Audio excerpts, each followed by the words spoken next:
예, 지금 이 시간에 유럽 증시를 보시는 분도 계실 거고요. 미처 유럽 증시는 체크 못 하시는 분들도 계실 텐데요. 유럽 증시 상당히 강합니다.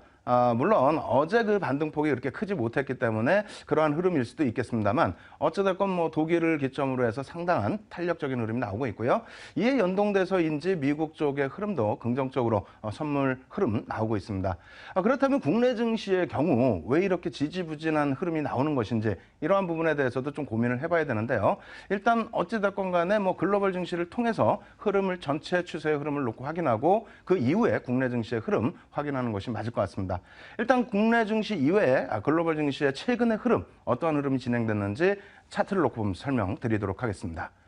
일단 뭐 다우지수부터 보여드리도록 할게요. 다우지수 뭐 보시게 되면은 상당하죠. 일봉으로 가지고 나오지 않았습니다. 월봉으로 갖고 나왔어요. 오늘 아침에 여러분들 눈 뜨셨을 때 미국장부터 확인하셨을 텐데 어떻게 되세요? 미국의 다우지수의 월봉지수, 월봉지수를 놓고 보면 잘 안 보이실 수 있겠습니다만 사상 최대치 고점, 종가 기준으로 고점을 또 돌파를 하는 흐름 나타냈습니다. 물론 강보합 정도의 수준이긴 합니다만 뭐 전체적인 추세 부분의 상승 탄력이 굉장히 크다라는 거죠. 그리고 2007년도 고점 대비해서도 상승 탄력이 어마어마합니다.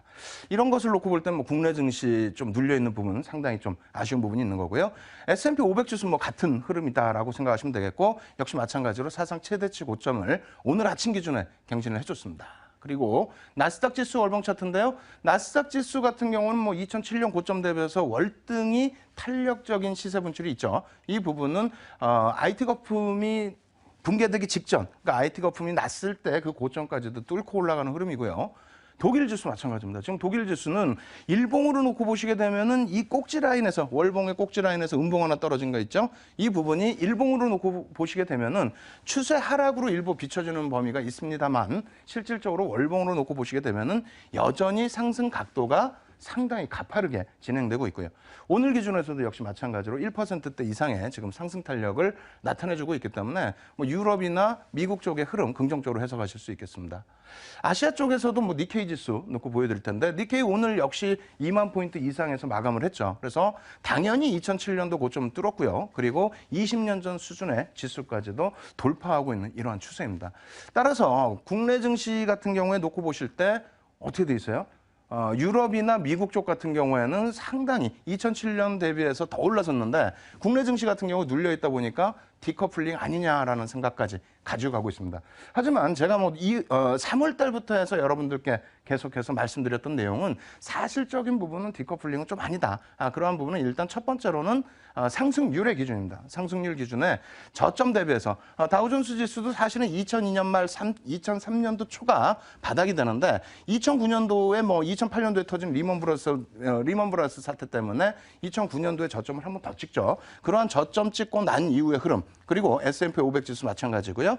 독일도 마찬가지입니다. 2003년 기준에 우리와 같은 지점에서의 저점. 그리고 니케이 같은 경우는 뭐 2008년 기준이 되는데 어찌됐든 이 저점 대비해서의 그 2015년도 현재의 종가 기준, 뭐 미국 증시나 유럽은 오늘 아침 종가 되겠고요. 그리고 니케이와 우리나라는 뭐 오늘 오후장 마감이 되겠습니다. 상승률 기준으로 놓고 보실 때 나스닥 같은 경우 아까 차트 놓고 보신 것처럼 어마어마합니다. 357%의 기준인데 애플의 효과가 있었다는 부분이고요. 독일 같은 경우에도 뭐 실질적으로 유로존이 지금 어렵다고는 하지만은 실질적인 흐름은 굉장히 강도 있게 나온다는 거죠.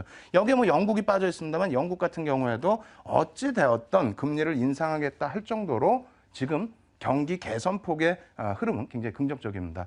니케이 역시 마찬가지죠. 아베노믹스 부분 어찌 보면 망할 수도 있다라는 표현을 했습니다만 결과적으로는 지금 굉장히 탄력적인 시세가 나오고 있습니다. 국내 증시 부분도 마찬가지예요. 사실은 2007년도 고점 대비해서 지금 올라간 폭이 제한적이긴 합니다만 글로벌 증시 중에서 가장 먼저 2007년도 고점을 돌파한 것은 2011년도에 우리나라 증시가 되죠. 그 이후에 2013년도에 글로벌 증시가 고점을 돌파하는 거고요. 우리나라 2년 쉬었기 때문에 이제부터는 좀 움직임을 줄 수 있다. 그래서 이제 고점 대비해서의 그 흐름도 좀 놓고 보셔야 되는데 디커플링은 사실상 저점 기준으로 놓고 봤을 때는 조금 아닌 것 같다라고 말씀을 드리겠고 그리고 2007년 이후의 흐름에서는 뭐 보시는 것처럼 디커플링 상태가 맞긴 합니다. 어느 부분이냐면 코스피 지수가 1.7% 상승해요. 2007년도 2085포인트 대비해서. 그리고 2011년도 뭐 2250포인트, 60포인트 이런 기준으로 놓고 본다면 사실상 국내 증시는 최고 고점 대비해서는 여태 마이너스권에 형성이 되어 있습니다. 그에 반해서 이제 뭐 다우지수라든가 나스닥이라든가 뭐 독일이라든가 또 니케이 같은 경우. 그래서 가장 무겁다고 할 수 있는 다우지수를 놓고 기준을 잡는다고 할지라도 다우지수의 약 뭐 30%대의 상승률. 그럼 우리나라의 그 고점 2200포인트, 2250포인트의 기준을 30%더 추가 상승할 수 있다라고 한다면 사실 3000포인트까지도 크게 부담스럽지 않습니다. 독일을 기준으로 놓고 본다면 뭐 3500포인트 이상을 올라서더라도 이상할 게 없는 그런 시장입니다. 다만 수급 부분이 어떻게 되어 있습니까? 수급 부분 굉장히 이제 꼬여져 있는 부분이 전체적으로 수급을 놓고 봤을 때 연기금과 그리고 외국인들의 경우 쌍끌이 매수세가 최근에 들어오고 있죠. 그 앞전에 2007년도까지의 상승 랠리는 어떻게 됐습니까? 우리들 개인 투자자분들 때문에 투신권에서의 매수가 굉장히 집중됐다는 거고요. 플러스로 이제 그 연기금 쪽에 일부 매수가 있었고요. 그리고 그 이후에 흐름에서 외국인들이 2008년 리먼 브라더스 사태 이후에 2009년부터 해서 아주 강력한 매수세, 그것을 바탕으로 해서 1000포인트 미만에서부터 다시 2000포인트 수준까지 올라섰던 겁니다. 거기에 추가적인 상승을 주질 않고 멈춰있던 부분이 지금 현재 어때요? 굉장히 강도 있게 외국인들 매수세 들어오죠. 이번 달 들어서도 마찬가지예요. 지수 부분이 4월 28일 이후 외국인들의 매수 강도가 약해진 이후 지수가 눌려져 있다 보니까 많은 분들이 뭐 개인들이 매수하는 장이다 혹은 기관들이 투매하는 장이다 뭐 이런 식의 표현까지 나타내고 있습니다만 그렇지 않습니다. 외국인들 기조, 매수 기조, 계속 유입되고 있고요. 그리고 5월 기준에서 순매수 기조가 굉장히 크죠. 물론 착시 현상이 있어요. 신세계와 이마트에 가지고 있던 삼성생명의 지분을 블록딜한 부분에 대해서 착시 현상은 있습니다만 그것을 빼고라도 외국인들의 매수 기조는 지속되고 있습니다. 그렇다면 외국인과 연기금이 끌어주는 장세 긍정적으로 해석을 하시더라도 무난하다 이렇게 말씀드리겠고요. 그리고 이 정도 말씀드리면 한 가지 이제 또 우려하시는 부분이 변동성에 대한 확대입니다. 그런 이유가 어떤 게 있습니까? 6월 중순에 상한가와 하한가의 15% 제한폭을 30%로 확대하겠다. 이 내용 때문에 변동성에 대한 우려감 가지고 가시는데 오늘 짧게나마 변동성에 대해서 말씀을 드리고요. 그리고 이 방송 끝나자마자 교육방송을 통해서 변동성에 대해서 좀 자세히 설명을 드리도록 하겠습니다. 먼저 이제 차트 놓고 보면서 설명을 드릴 텐데 미국 쪽입니다. 시카고 선물 옵션 거래소의 기준이 되겠죠. 거기서 사용하는 변동성, 그러니까 S&P 500 지수 옵션에 대한 변동성의 기준입니다. 일반적으로 이제 그 빅스 일봉 차트 놓고 보여드리는데 빅스라고도 하고 공포지수 차트라고도 표현을 하는데요. 이 부분을 갖고 나온 부분은 정확히 잘 보시면은요. 지금 빅스의 일봉 기준에서 변동성이 위로 갈수록 이 위에 건데요. 위로 갈수록 또 밑으로 내려올수록 어떻게 됩니까? 시장의 흐름은 반대 방향으로 움직이는 듯한 흐름이 나와 있어요. 그러다 보니까 변동성이 극대화돼 있을 때 시장은 조정을 한다. 다시 얘기해서 공포지수가 확대되면, 변동성이 확대되면은 시장이 고점을 형성하고 조정을 받는다. 이러한 우려감 때문에 이제 변동성 확대에 대해서 굉장히 공포감을 갖고 있는 것이 사실입니다. 여기에 주봉 차트로 놓고 보시면은 사실은 조금은 변동성에 대해서는 다시 이해할 수 있는 부분이 있는데 저쪽 바닥에서부터 쭉 올라서는 과정 속에서 주봉상의 변동성 어떻게 됩니까? 계속해서 변동성이 높아졌다, 낮아졌다, 높아졌다, 낮아졌다 하죠. 그렇다면 시세 부분이 고점 높아졌을 때 대비해서 S&P 500 지수도 깨져 내려가는 것이 저점까지 더 깨고 내려가는 그러한 흐름도 있어야 되는데 그렇지는 않다라는 겁니다. 이 부분에 대해서는 이제 뭐 우리나라 그 차트도 놓고 보면서 다시 설명을 해드릴 텐데요. 우리나라 같은 경우에는 V-코스피라고 이제 표현을 합니다. 그래서 V-코스피 기준에서의 일중 변동성, 코스피 200 옵션 시장의 변동성을 기준으로 설정하고 이 변동성의 기준은 이제 30거래일입니다. 30일, 한 달을 기준으로 놓고 보는데 일단 그 일봉 차트에서는 역시 비슷한 흐름, 그러니까 역방향이죠. V-코스피의 변동성이 확대될 때 시장은 바닥을 찍는 모습이 나타나고요. 주봉으로 놓고 보실 때에도 뭐 역방향성의 흐름을 나타내는 것처럼 인식이 되는데 이 부분에 대해서 이제 화면을 보면서 제가 얼굴을 보면서 여러분들 눈 보면서 설명을 한번 드려볼게요. 변동성이라는 것이 시장에 조금 잘못 알려져 있는 부분이 있습니다. 어떤 내용이냐면 변동성에 대해서 변동성이 확대되면은 시장은 급락이 연출된다. 이러한 부분으로 형성되는 분위기가 있습니다. 그런데 그것은 닭이 먼저냐 알이 먼저냐의 기준이 있어요. 무슨 얘기냐면은 뭐 제가 설명드리고 난 다음에 다시 우리나라 그 주봉 차트, 화면의 주봉 차트를 다시 보여드릴 텐데 변동성이요. 장기간의 횡보라든가 장기간의 횡보에서는 뭐 당연히 변동성 자체가 좁아져서 바닥권의 변동성이 형성이 되겠죠. 그러한 변동성이 확대가 되면서 시장은 강력한 상승이 나오는 겁니다. 종목도 마찬가지예요. 바닥으로 향해 미끄러져 내려갈 때 변동성이 확대됐다가 급락이 나올 때 변동성이 확대됐다가 뭐 V자 반등도 있습니다만 일반적으로 바닥을 다진 이유, 그러니까 변동성 자체가 축소된 이후에 그 다음부터 반등 탄력이 강해진다는 거죠. 다시 얘기해서 지금 다시 주봉 차트, 우리나라의 주봉 차트와 코스피의 주봉 차트 같이 놓고 보면서 설명을 드릴 텐데 지금 변동성 놓고 보시면은요, 어떻게 돼 있습니까? 어찌됐건 간에 저 끝에서부터 진행돼 왔을 때 지금의 변동성은 바닥 변동성으로 형성이 돼 있다는 겁니다. 바닥 변동성의 지금의 지수. 다시 얘기해서 이 변동성이 이만큼 확대가 되는 꼭지 부분에 놓여져 있어야 시장에 대해서는 조정폭이 깊게 나올 수 있다는 거예요. 물론 차트를 놓고 보실 때 꼭지가 저점으로 형성되는 것이 아니냐 이렇게 생각하실 수가 있는데 변동성이 확대되면서 올라간다. 결론적으로 다시 말씀드린다면 지금 시장의 변동성은 바닥이기 때문에 여기서 오히려 변동성이 확대가 된다면 시장의 상승 랠리는 오히려 더 커질 수 있다는 그러한 역설적인 말씀을 더 드립니다. 그래서 변동성에 대한 우려감 좀 배제를 하시고요. 그리고 이러한 변동성에 대한 우려감도 있음에도 불구하고 우리나라 거래소 시장 또 금융시장, 금융당국에서 상한가 제도를 확대하는 이유에 대해서도 짧게 설명을 드리겠습니다. 어차피 6월 15일경에 상한가 제도 자체가 30%로 확대가 되는데 이 부분에 대해서 뭐 글로벌 시장은 어떻게 진행되고 있는지 글로벌 시장부터 한번 살펴보도록 하겠습니다. 일단 우리가 알다시피 선진 시장은 상한가 제도가 거의 없어요. 미국과 유럽은 가격 제한폭 자체가 사실상 없습니다. 이렇기 때문에 뭐 어떤 그 주가 조작이라든가 이런 부분이 더 어려운 부분이 있죠. 그리고 하루의 등락폭이 어마어마하게 커지는 경우도 있습니다만 그 부분에 대해서는 이제 뭐 서킷 브레이크라든가 모든 보완책을 마련해 놓고 있기 때문에 그 변동성에 대한 그 공포감은 좀 배제를 시키는 것이 맞습니다. 일본 같은 경우에도 사실은 이제 정액 가격 제한폭을 설정하고 있기 때문에 이 변동성 자체가 이제 더 확대될 수 있는 국가 중에 하나인데 일단은 그 평균적으로 놓고 봤을 때 한 22% 정도의 주가 등락폭을 가지고 가는 국가고요. 우리나라와 뭐 대만 그리고 중국 정도가 상한가 제도가 일정 부분 있다 이렇게 생각하시면 되겠습니다. 이번에 이제 바뀌는 부분 전체적으로도 설명드릴게요. 글씨가 좀 작죠? 작은데 95년부터 해서 변동성은 계속 키워져 왔었다라는 거고요. 98년 이후에 17년 만에 다시 변동성을 확대시키는 겁니다. 그래서 상한가 그 부분 자체를 30%까지 이렇게 확대를 시킨 부분이죠. 그래서 95년 이전 정액제에서부터 가격 제한폭 95년 기준이고요. 그리고 96년, 97, 98년 그리고 98년에 역시 마찬가지로 12월 달에 한 번 더 변동성 상한가 부분을 확대를 시켰습니다.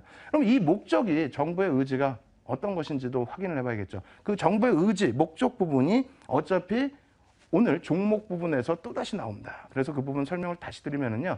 코스피의 변동성이, 그러니까 상한가 제도를 확대했을 때 나타나는 거래 대금입니다. 그래서 이 거래 대금의 증가 부분을 추진하기 때문에 금융당국이 지금 세수 부분 때문에 굉장히 머리가 아프죠.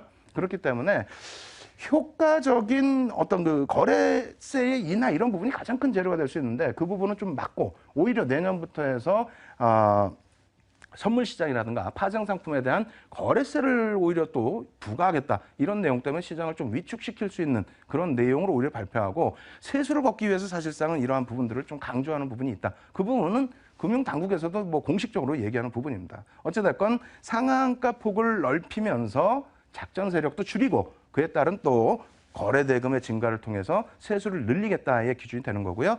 코스피 기준에서도 뭐 이 정도의 거래 대금이 증가했던 부분이 있었고요. 그리고 코스닥 시장에서도 이 정도의 거래 대금이 증가한 부분이 있습니다.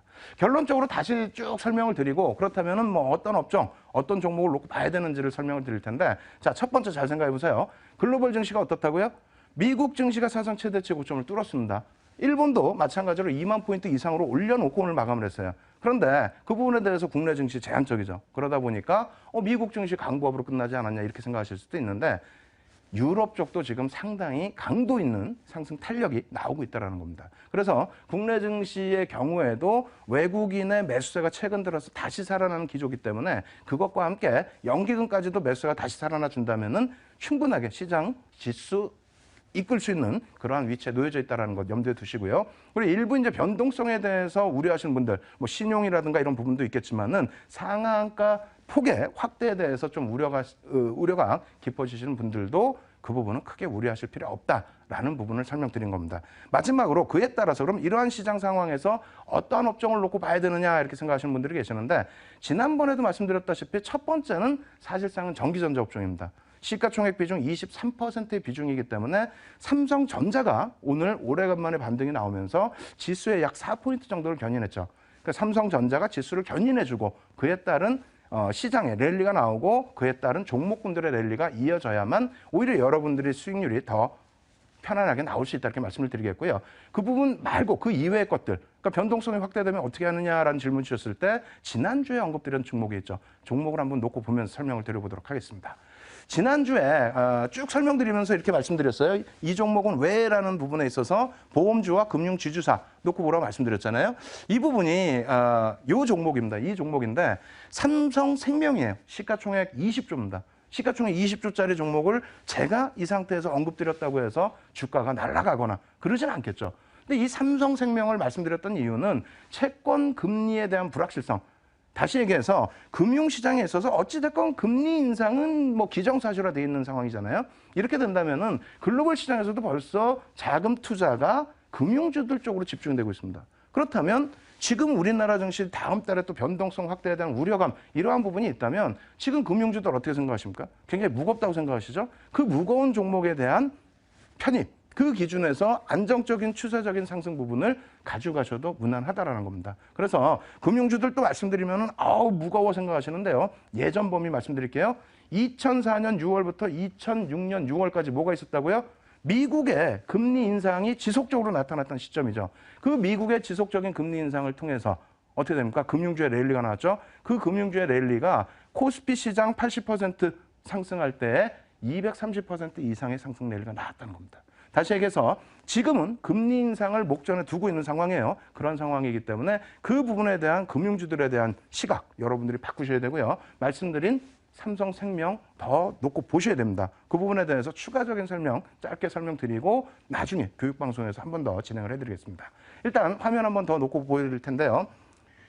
지난주에 보여드렸던 일봉 차트입니다. 일봉 차트의 기준이고 이 정도 범위에서 추세 돌렸기 때문에 이것이 수급만 뒷받침되면 좀 더 강도 있는 흐름이 나올 수 있다. 이렇게 말씀을 드렸는데 결과적으로는 이번 주의 흐름이 되겠죠. 지난주 수요일부터 해서 오늘까지의 흐름입니다. 교육이 지나자마자 그 다음날 우연찮게도 7% 이상의 상승이 나왔어요. 7% 이상 상승이 나왔음에도 불구하고 차익 실현하시지 말라고 오히려 문자를 보내드리고 교육을 계속 진행을 해드렸습니다. 그러한 이유는 앞서 말씀드린 그 금융주들의 시장에서의 지수 견인력을 여러분들이 놓고 보셔야 된다 말씀드린 부분이고요. 그리고 그 이후에 이제 조정이 나온 부분인데 이 조정폭은 이런 형상으로 되어 있습니다. 신세계에서 타법인 주식에 대한 처분, 그러니까 신세계와 이마트가 좀 글씨가 너무 작아서 안 보이시죠? 이렇게 보여드릴게요. 600만 주에 달하는 물량, 정확히 600만 주입니다. 달하는 물량이 아니고 600만 주, 기타 법인을 통해서 600만 주를 외국인과 기관에게 어떻게 합니까? 넘깁니다. 블록딜을 단행하는데요. 해외 국펀드, 해외 투자자에게 74%, 국내 투자자에게 26%. 다시 표현한다면 이 부분이 일정 부분 할인이 됐어요. 종가 기준이 11만 6,500원이었고 그다음에 6.27% 할인된 10만 9,200원에 블록딜이 되다 보니까 많은 분들이 이거 더 저가에 블록딜이 됐기 때문에 주가 조정이 있는 것이 아니냐라는 우려감이 확대되는데 전혀 그렇지 않죠. 국부펀드가 편입하자마자 물량을 정리하겠습니까? 아닙니다. 이러한 기준점에서 이 물량을 받아간 외국인들이 있기 때문에 5월 누적 기준에서도 외국인들 순매수 규모가 월등히 커진 거고요. 그리고 이 물량은 원래 삼성생명 자체도 유통 물량이 적습니다. 그러한 가운데서 또 물량을 넘겨놨기 때문에 유통 물량 자체가 일정 부분 더 축소될 수 있어요. 왜? 어제 그리고 지난주 기준에서 외국인들 기관들에게 물량을 개인들이 좀 많이 뺏긴 상태이죠. 뺏겼기 때문에 주가가 상승 탄력이 나왔고요. 그래서 향후 추세 부분에 있어서는 추가적인 상승 랠리가 나올 수 있다. 그래서 전반적인 금융주에 대한 내용과 향후 대응 전략 부분은 어떻게 해요? 오늘 방송 끝나자마자 11시부터 해서 무료 교육 방송 여러분들께 815TV를 통해서 진행해 드리도록 하겠습니다. 아시겠죠? 그래서 오늘 시황은 이만큼에서 말씀드리고 여전히 전기전자 업종과 금융주에서 여러분들의 해법을 찾아 나가셔야 된다. 이렇게 마무리를 해드리도록 하겠습니다.